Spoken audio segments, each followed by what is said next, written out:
Some settings in Fortnite are totally crucial to whether you will get high or low FPS in-game. In today's video I'm going to be going through the best in-game settings to boost your FPS in Fortnite. My name is STALK and welcome back to a brand new video. Guys, also make sure to leave a like on the video and subscribe to the channel if nobody's on it, would be very much appreciated. Also use code STALK in the item shop #ad. Now the first thing you want to do is open up Fortnite obviously and go to settings in-game.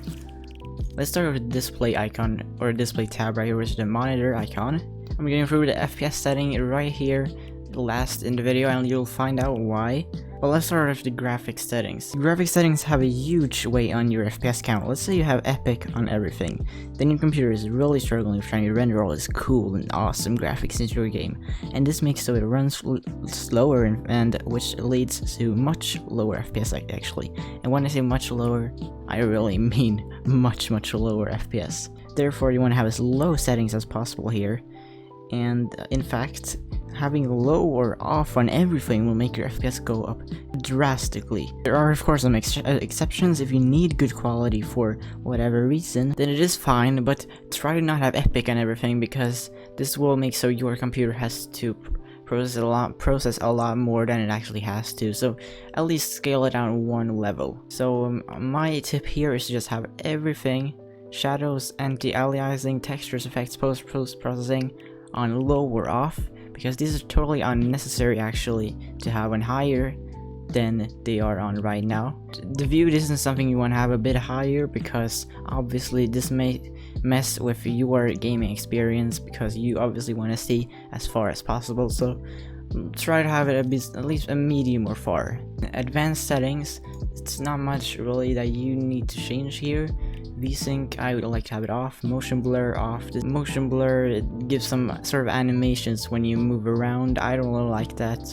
Show FPS on if you want to see your FPS, which I like to have. DirectX version, I'd choose DirectX 11. I'm not sure what this does, so I just go with the safe card and go 11. You can try the both and see which one that performs best. Multi-threaded rendering, this depends on if you have a low-end PC or if you have a pretty decent PC.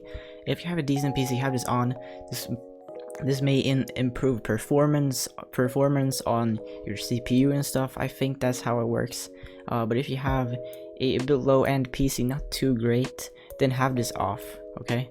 Use GPU crash debugging off. If you really need to have this, then have it on, but I just not to. Now we are done with the display tab here. Go to the cogwheel over here and scroll down all the way till you find replays.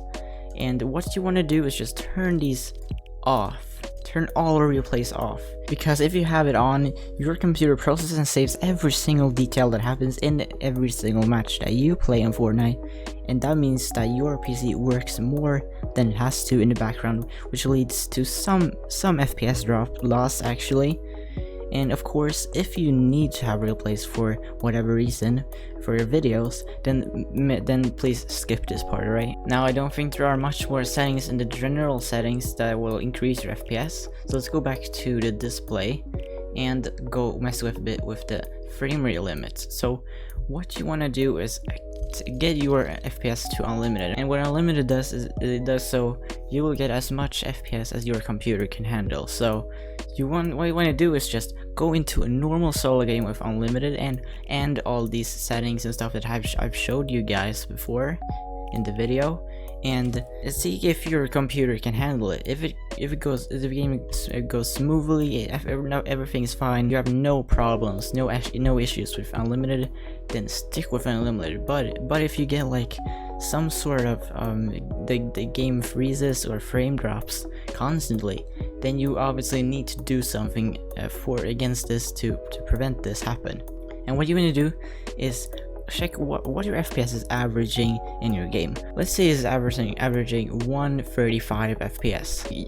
You can basically see that on the FPS counter that the FPS is lurking around 135 or something. And what you want to do is go to the closest FPS setting up, which is in my case 144, because from 135 up is the closest 144 FPS this setting.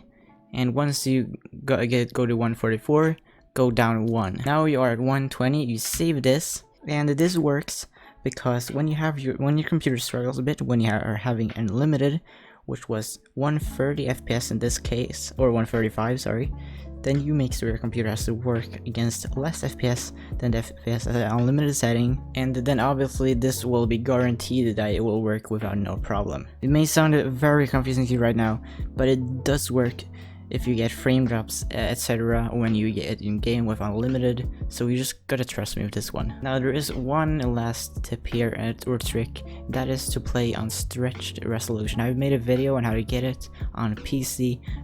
It will be in the right upper hand corner right now, so make sure to check it out after this video.